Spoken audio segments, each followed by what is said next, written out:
Welcome to yoyo TV. Mahendra Singh Dhoni ఈ పేరు తెలియని క్రికెట్ అభిమానులు ఉండరు అని చెప్పడం ఏమాత్రం అతిశయోక్తి కాదు. కేవలం క్రికెట్ ని అభిమానించే వారికి మాత్రమే కాక ఇతర ప్రజలకు పరిచయం అక్కర్లేని పేరు ఇది. భారత క్రికెట్ చరిత్రలో ఎన్నో ఘన అరుదైన అద్భుతాలకు ధోని నిలువెత్తు నిదర్శనంగా నిలుస్తాడు. ఎన్నో ఏళ్లుగా ఎదురు చూసిన ప్రపంచ కప్ ని భారత్ కి అందించి భారతీయ క్రికెట్ చరిత్రలో చిరస్థాయిగా నిలిచిపోయే ఖ్యాతి సొంతం చేసుకున్న ధోని గురించి మరిన్ని విశేషాలు తెలుసుకుందాం. బాల్యం, చదువు. ధోని 1981 జూలై 7న రాంచీలో పాన్సింగ్, దేవకీదేవి దంపతులకు జన్మించాడు. ధోనికి తమ్ముడు నరేంద్ర సింగ్ ధోని, చెల్లి జయంతి గుప్తా ఉన్నారు.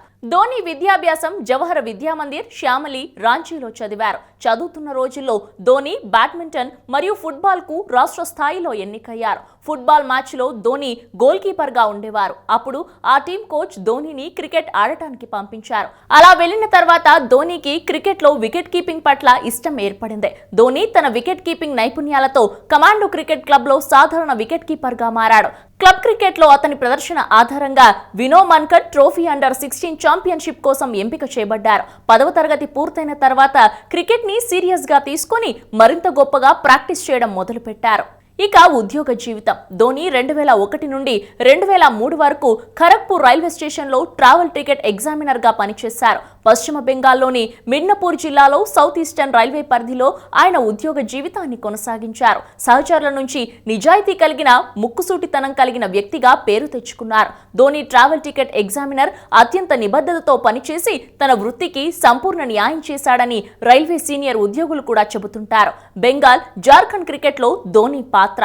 1998లో సెంట్రల్ కోల్ఫీల్డ్స్ లిమిటెడ్ జట్టు కోసం ఎంపిక చేశారు. 1998లో 12వ తరగతిలో ఉన్న ధోని పాఠశాల cricket, club cricket, professional cricket మాత్రమే ఆడారు. అయితే devil Saheb Mahal tournament cricket match లో ఆడటం అతని జీవితంలో కీలక మలుపులకు కారణమైంది. ఆ టోర్నమెంట్ లో ఆడినందుకు అతనికి ప్రతి 6 కి ₹50 బహుమతిగా ఇవ్వడంతో ధోని 6ను కొట్టడం అలవాటుగా మార్చుకున్నాడు. సెంట్రల్ కోల్ఫీల్డ్స్ లిమిటెడ్ జట్టులో బాగా ఆడటంతో ధోనికి బీహార్ జట్టులో ఆడే అవకాశం దక్కింది. Bihar cricket association vice president ఉన్న దేవల్ సాహే ఆ సమయంలో రాంచీ జిల్లా క్రికెట్ అధ్యక్షుడిగా ఉండటం కూడా ధోనికి కలిసి వచ్చింది. 1998-99 సీజన్లో బీహార్ U19 జట్టులో ధోని పాల్గొని 5 మ్యాచ్ల్లో 176 పరుగులు చేశాడు. అయితే బీహార్ U19 జట్టు పెద్దగా రాణించలేకపోవడంతో ఈస్ట్ జోన్ U19 జట్టులో ధోని ఎంపిక కాలేదు. అయితే బీహార్ U19 క్రికెట్ జట్టు 1999, 2000 కూచ్ బెహార్ ట్రోఫీకి ఫైనల్ కి చేరింది. అక్కడ ధోని 357 పరుగులు సాధించి సీకే నాయుడు ట్రోఫీకి తూర్పు జోన్ U19 జట్టులో చోటు దక్కించుకున్నాడు. రంజీ జీవితం. 1999-2000 సీజన్లో ధోని తన రంజీ ట్రోఫీ కెరియర్ ని 17 సంవత్సరాల వయసులో బీహార్ తరఫున ప్రారంభించాడు. అస్సాం క్రికెట్ జట్టుపై జరిగిన మ్యాచ్ లో 68 పరుగులతో రాణించాడు. సీజన్లో ధోని 5 మ్యాచ్ల్లో 283 పరుగులతో ముగించాడు. 2000-2001 సీజన్లో బెంగాల్తో జరిగిన మ్యాచ్ లో ధోని తన తొలి ఫస్ట్ క్లాస్ సెంచరీని నమోదు చేశాడు. 2000-2001 సీజన్లో అతని ప్రదర్శనలో 50కి పైగా సగటు స్కోరు. 2001-2002 4 రంజీ మ్యాచ్లో 5 అర్ధ సెంచరీలు చేసి తన సత్తా చాటుకున్నాడు. ఫస్ట్ క్లాస్ కెరియర్ లో గుర్తింపు. 2003-2004 సీజన్లో వన్డే ఫార్మాట్ లో ధోనికి మంచి గుర్తింపు దక్కింది. జింబాబ్వే, కెన్యా పర్యటన కోసం భారతదేశం ఏ జట్టు కొరకు ధోని ఎంపిక చేయబడ్డాడు. హరారే స్పోర్ట్స్ క్లబ్ లో జింబాబ్వే ఎక్సై వ్యతిరేకంగా జరిగిన మ్యాచ్ లో 7 క్యాచ్లు, 4 స్టంప్లతో ధోని తన ఉత్తమ వికెట్ కీపింగ్ ప్రతిభను బయటపెట్టాడు. కెన్యా, ఇండియా ఏ, పాకిస్తాన్ ఏల మధ్య జరిగిన టోర్నమెంట్ లో ధోని పాకిస్తాన్ ఏపై 223 పరుగుల లక్ష్యాన్ని సాధించడంలో భాగంగా అర్ధ సెంచరీతో సత్తా చాటాడు. ఇదే సిరీస్ లో వరుసగా 2 సెంచరీలు సాధించి 6 ఇన్నింగ్స్ లో 72.40 సగటుతో 362 పరుగులు చేసి సౌరవ్ గంగూలీ, రవిశాస్త్రి వంటి పెద్దల దృష్టిలో పడ్డాడు. ఇదే ధోనికి జాతీయ జట్టులో అవకాశం కల్పించింది. జాతీయ జట్టులో ధోని ప్రస్థానం. ఇండియా ఏ తరఫున ఆడి మంచి గుర్తింపు తెచ్చుకున్న ధోని 2004-2005 సీజన్లో బంగ్లాదేశ్ టూర్కి భారత జట్టుకి ఎంపికయ్యాడు. అయితే తొలి మ్యాచ్లో పరుగులేమీ చేయకుండానే అవుట్ అయ్యి నిరాశపరిచాడు. అయితే విశాఖపట్నంలో చేసిన 148 పరుగుల ఇన్నింగ్స్తో ధోనికి మంచి గుర్తింపు లభించింది. విలక్షణ బ్యాటింగ్, జూలపాల జుట్టుతో సరికొత్తగా కనిపించి తనకంటూ ఓ ప్రత్యేకతను సంపాదించుకున్నాడు ధోని. ఆ తర్వాత కొన్ని మంచి ఇన్నింగ్స్ ఆడిన ధోని జాతీయ జట్టులో స్థానం సుస్థిరం చేసుకున్నాడు. అయితే అయితే 2007 వరల్డ్ కప్ లో భారత గ్రూప్ దశలోనే నిష్క్రమించడం ధోనీని తీవ్రంగా నిరాశపరిచింది. ఆయన ఇంటిపై కూడా దాడి జరిగింది. అయితే వన్డే వరల్డ్ కప్ ఓటమి తర్వాత జరిగిన T20 వరల్డ్ కప్ కి సీనియర్స్ దూరం అవడంతో ధోనీకి అనూహ్యంగా కెప్టెన్సీ అవకాశం దక్కింది. దాన్ని చక్కగా ఉపయోగించుకున్న ధోనీ దేశానికి T20 వరల్డ్ కప్ ని అందించాడు. అదే సంవత్సరం వన్డే జట్టుకు కూడా నాయకత్వం వహించే స్థాయికి చేరుకున్నాడు.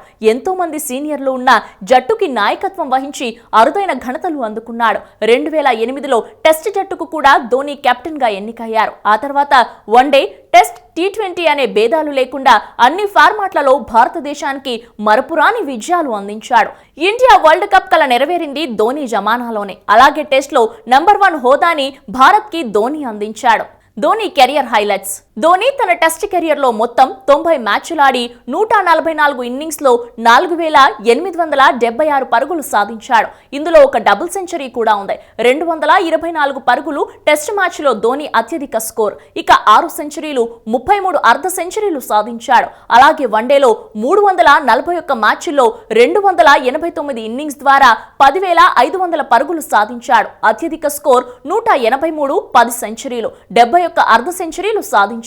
T20 కెరియర్ లో 98 మ్యాచ్ల్లో 85 ఇన్నింగ్స్ ద్వారా 1617 పరుగులు సాధించాడు. ఇందులో 2 అర్ధ సెంచరీలు ఉన్నాయి. IPL కెరియర్ లో 179 మ్యాచ్ల్లో 161 ఇన్నింగ్స్ ద్వారా 4135 పరుగులు సాధించాడు. ఇందులో 21 అర్ధ సెంచరీలు ఉన్నాయి. ధోనీ అందుకున్న అవార్డులు. ICC one day player of the year గా 2008, 2009లో ఎంపికయ్యాడు. ICC వరల్డ్ వన్డే జట్టులో 2006, 2008, 2009, 2010, 2011, 2012, 2013, 2014కు అవకాశం దక్కించుకొని అరుదైన ఘనత సాధించాడు. 2009, 2011, 2014లో ICC వన్డే జట్టు కెప్టెన్ గా ఎంపికయ్యాడు.